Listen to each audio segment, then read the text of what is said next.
কেন্দ্ৰত কাৰ সৰকাৰ বিজেপি সৰকাৰ ৰাজ্যত কাৰ সৰকাৰ বিজেপি সৰকাৰ কাউন্সিল কোনে চলাই আছে কাউন্সিলৰ ভিতৰতো বিজেপি আৰু ইউপিপিএল আছে তেওঁলোকে যোৱা 10টা বছৰৰ পৰা শাসন চলাই আছে যোৱা 10টা বছৰ ক্ষমতা তেওঁলোকৰ হাতত আছে এতিয়া আপোনালোকে ভাবি চাওক যোৱা 10টা বছৰত তেওঁলোকে দুখীয়া মানুহৰ কাৰণে কি কৰিব পাৰিব আজি প্ৰখৰ ৰ'দৰ তলত প্ৰথমতে আমাক পানী খোৱা বহুত পানী খাবলৈ আজি বটল বিচাৰি আছে কিন্তু আজি আপোনালোকে নিজে জানে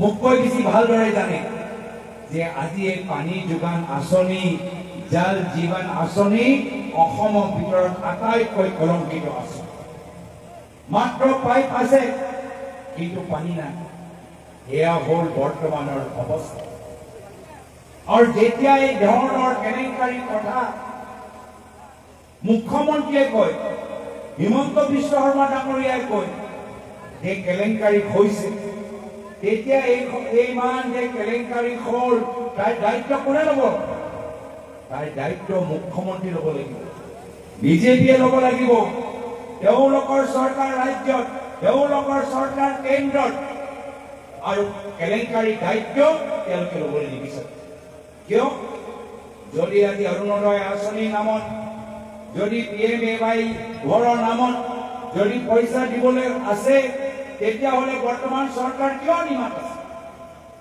কিন্তু যেতিয়া স্থানীয় ৰাইজে এই ধৰণৰ প্ৰশ্ন চৰকাৰৰ পৰা সোধে চৰকাৰৰ উত্তৰ হ'ল ৰাইজৰ মাজত সংঘাত সৃষ্টি কৰা ৰাইজৰ মাজত ভয় সৃষ্টি কৰা ৰাইজক ভাবুক কৰি দিয়া পুলিচ পঠাই ৰাইজক মাৰা পিটা এয়া হৈছে তেওঁলোকৰ উত্তৰ এয়া হৈছে তেওঁলোকৰ আদৰ্শ আমি দেখিলো সেইদিনা গোলকগঞ্জত আমাৰ জনগোষ্ঠী জামিৰ নামত কোচ ৰাজবংশীসকল ওলাই আহিল কিয় যেহেতু তেওঁলোকক এখন চৰকাৰে কৈছিল যে 6 মাহৰ ভিতৰত জনজাতিকৰণ হ'ব কিন্তু 6 মাহ পাৰ হৈ গ'ল 10 বছৰ হৈ গ'ল এইখন চৰকাৰ নিমাত ছটা জনগোষ্ঠীৰ প্ৰতিনিধিসকলক মাতিব লাগিছিল আলোচনা কৰিব লাগিছিল কিন্তু আলোচনা নকৰাকৈ তেওঁলোকে পুলিচ পঠাই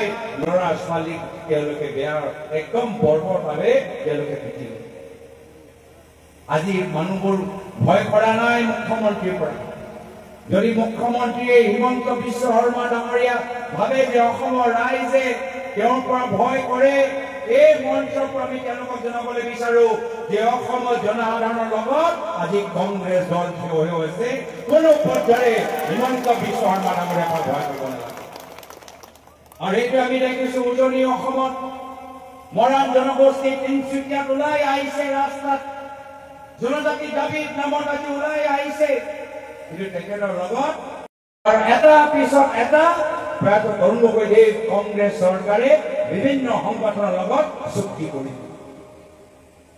চুক্তি কৰি বিটিআৰ অঞ্চলত শান্তি আনিলে বিটিআৰ গঠন হ'ল এনডিএফবিৰ লগত চুক্তি হ'ল বিভিন্ন মানুহবোৰে বন্দুকৰ ৰাস্তা এৰি আমাৰ মেইন ষ্ট্ৰীম ৰাজনীতি ধৰি দিলে উন্নয়নৰ কামবোৰ আৰম্ভ হ'ল কংগ্ৰেছৰ দিনত ল'ৰা ছোৱালী আজি দেখা পাইছো মই ল'ৰা ছোৱালী ক'বলৈ বিচাৰো আজি কম্পিউটাৰ যুগ এআই যুগ আমাৰ দিনতে কংগ্ৰেছ চৰকাৰৰ সময়ত মেট্ৰিক পৰীক্ষাত ফাৰ্ষ্ট ডিভিজন পোৱা ল'ৰা ছোৱালীবোৰ বিনামূলীয় কম্পিউটাৰ কংগ্ৰেছৰ পৰা পাইছে এয়া আছিলে আমাৰ চিন্তাধাৰা যে কেনেদৰে নৱপ্ৰজন্মৰ মাজত আমি শিক্ষা পোহৰ লৈ যাব পাৰোঁ মহিলাসকল আজি দেখা পাইছো মহিলাসকলৰ বাবে কংগ্ৰেছ চৰকাৰে কিমানবোৰ আঁচনি ওলালে মাজনী মামনি বাইদেউ নবৌ আশা কৰ্মী 108 কিয় যিহেতু চিকিৎসাৰ ওপৰত আমাৰ কংগ্ৰেছ চৰকাৰে জোৰ দিছে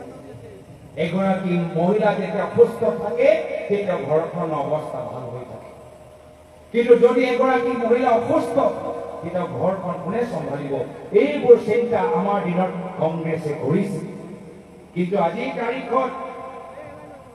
তাৰিখত য'ত কংগ্ৰেছে ল'ৰা ছোৱালীক হাতত কম্পিউটাৰ লেপটপ দিছিল মুখ্যমন্ত্ৰী হিমন্ত বিশ্ব শৰ্মা ডাঙৰীয়া ল'ৰা ছোৱালীৰ হাতত বন্দুক দিবলৈ বিচাৰিছে আৰ্মছ লাইচেন্স দি মানুহৰ মাজত বন্দুক বিতৰণ কৰিবলৈ বিচাৰে গাঁৱৰ ভিতৰত খবৰ লওক এটা সময়ত তেওঁ শিক্ষামন্ত্ৰী আছিল শিক্ষা কি অৱস্থা গাঁৱৰ ভিতৰত আজি তাৰিখত গাঁৱৰ ভিতৰত কৰি আছে কিন্তু বিটিআৰ অঞ্চলত দুটা আঞ্চলিক দল আজি তাৰিখত নিৰ্মাণ মই জানিবলৈ বিচাৰো যে কিয় ইউপিপিএল নিৰ্মাণ হৈ আছে কিয় বিটিএফ দল নিৰ্মাণ হৈ আছে কি কাৰণত ভয় কৰে মুখ্যমন্ত্ৰী হিমন্ত বিশ্ব শৰ্মা ডাঙৰীয়া কয় হিমন্ত বিশ্ব শৰ্মা ডাঙৰীয়াৰ বিৰুদ্ধে এটা কথা কোৱা তেওঁলোকৰ সাহস আধিকাৰীক মই দেখা পোৱা নাই কিয়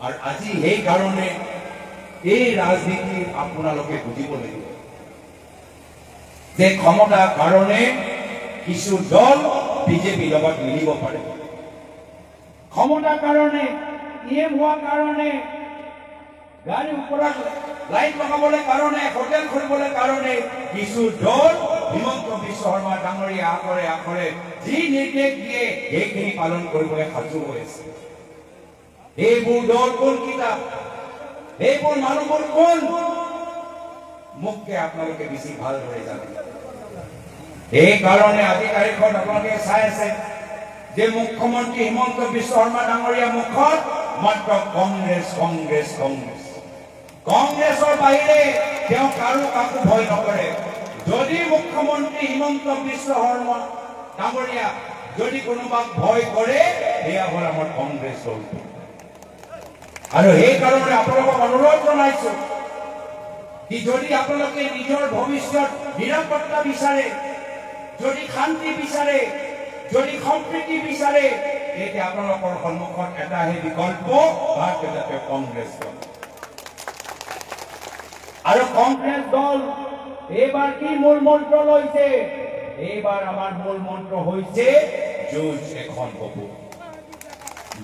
এখন হ'ব আৰু সেই একে মূল মন্ত্ৰ লৈ আজি বিটিআৰ নিৰ্বাচনত প্ৰতিটো সমষ্টিত আমি প্ৰাৰ্থী দিবলৈ আগবাঢ়ি গৈছো যুঁজ এখন হ'ব কিন্তু এইবাৰ যুঁজ অসমৰ জনসাধাৰণে আজি তেওঁলোকে যুঁজিব কিয় যে অসমৰ জনসাধাৰণ এজন অহংকাৰী ৰজা নিবিচাৰে অসমৰ জনসাধাৰণ নিজৰ মাজৰ সংঘাত নিবিচাৰে আজি অসমৰ জনসাধাৰণ সজাগ আৰু সচেতন হৈছে দেখিছে এইখন বিজেপি দল এই বিজেপি দলৰ ভিতৰত কিছু চোৰ সোমাইছে নাই সোমোৱা এই বিজেপি দলৰ ভিতৰত কিছু চোৰ সোমাই আছে কোনকেইটা চোৰ আহক এটা এটাকৈ আমি গণনা কৰো প্ৰথমত আমি গম পালো গৰু চোৰ সোমাই আছে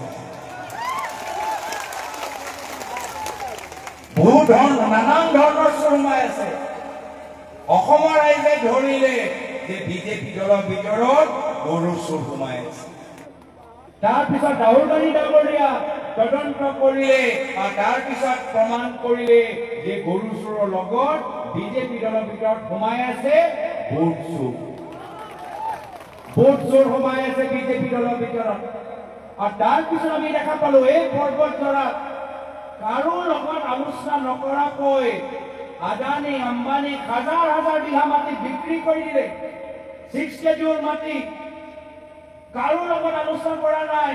এনেধৰণে অসমৰ 40,000 বিঘা মাটি জনজাতিৰ মাটি, বড়ো মানুহৰ মাটি, ৰাভা মানুহৰ মাটি, মিচিং মানুহৰ মাটি, গাৰো মানুহৰ মাটি কাৰো লগত আলোচনা নকৰাকৈ হিমন্ত বিশ্ব শৰ্মা ডাঙৰীয়া আদানী আৰু আম্বানী আৰু পতঞ্জলিক চম্ভালি দিছে। তাৰ মানে তেওঁলোকৰ মাজত মাটি চুৰ সোমাই আছে। চকু দিব কোনদিনা হিমন্ত বিশ্ব শৰ্মা ডাঙৰীয়া আপোনাৰ মাটি লৈ যায়, চুৰ কৰি লৈ যায়, আপোনালোকে গম নাপাব। সেইকাৰণে কংগ্ৰেছ দল আহিছে পহৰা দিবলৈ। আৰু যেতিয়া কংগ্ৰেছ দল শক্তিশালী হ'ব, আমি চাওঁ যে হিমন্ত বিশ্ব শৰ্মা ডাঙৰীয়া অসমৰ জনজাতি বড়ো ৰাভা মানুহৰ মাটি কেনেদৰে চুৰি কৰি লৈ যায় আমি চাম। আকৌ সেইদিনা মই ভাবিলো এইখিনিয়ে আছে, নাই আকৌ বেলেগ আৰু চুৰ আছে। কি চুৰ গম পালো সেইদিনা, যে কেন্দ্ৰৰ চৰকাৰৰ এটা আঁচনি আছিলে 10 লাখ টকাৰ কাৰণে। এই 10 লাখ টকাৰ আঁচনি অসমৰ দুখীয়া ৰাইজে পাব লাগে, অসমৰ দুখীয়া ৰাইজে পোৱা নাই। এগৰাকী মন্ত্ৰী পৰিবাৰে লৈ গৈছিল। কেন্দ্ৰৰ চৰকাৰৰ আৰু এটা আঁচনি আছিলে 10 কোটি আঁচনি। সেই 10 কোটি আঁচনিও এজন বিজেপি নেতাৰ ঘনীয়েকে লৈ গুচি গ'ল। তো এইবোৰ আঁচনি যে আপোনালোকৰ আঁচনি, দুখীয়া মানুহৰ আঁচনি, এতিয়া আমি নতুন চুৰ আমি দেখা পালো বিজেপি দলৰ ভিতৰত। সেয়া হ'ল আঁচনি চুৰ। তো গৰু চুৰ, ভোট চুৰ, মাটি চুৰ, আঁচনি চুৰ। আকৌ আমাৰ আলমদাৰ ডাঙৰীয়াও কিবা শিকাই আছে, কয়লা চৈলাও কিবা হৈ আছে নেকি ইয়াত। কয়লা, গৰু, বালি, পাথৰ এইবোৰতো অলপ সোমাই আছে, নাজানো দেই, পিছত গৈ ধৰিম আমি কিন্তু ধৰিম।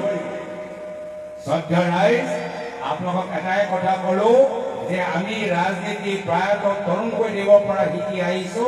আমি ৰাজনীতি সিন্ডিকেট চলাবলৈ অহা নাই, আমি ৰাজনীতি বাগান খুলিবলৈ কৰা নাই, আমি ৰাজনীতি ৰিজৰ্ট খুলিবলৈ কৰা নাই, আমি ৰাজনীতি আদানী আম্বানীক সহায় কৰিবলৈ কৰা নাই।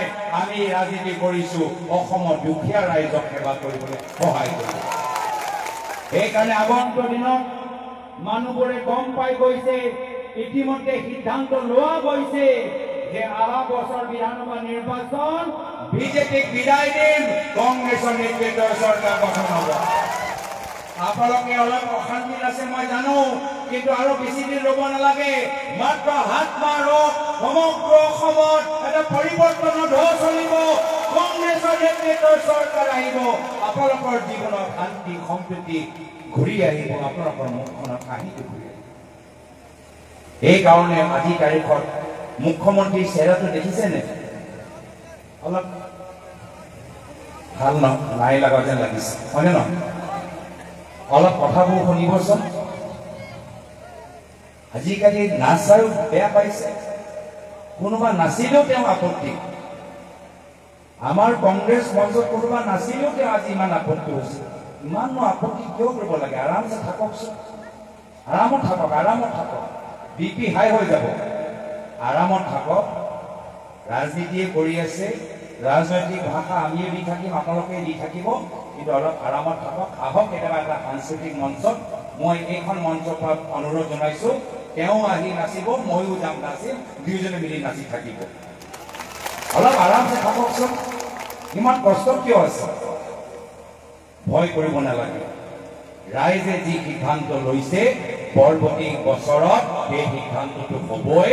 আপোনালোকে এই ৰাইজৰ সিদ্ধান্তটো সলনি কৰিব নোৱাৰে, কংগ্ৰেছৰ চৰকাৰ আহিবই। 10 ছেপ্টেম্বৰ বহুত কৈ আছিলে, মনত আছেনে নাই? আছেনে নাই? 10 ছেপ্টেম্বৰ ময়ো চাইছো 10 ছেপ্টেম্বৰ কি হ'ব। মোক সুধি সাংবাদিকে সোধে কি হ'ব, ময়ো নাজানো।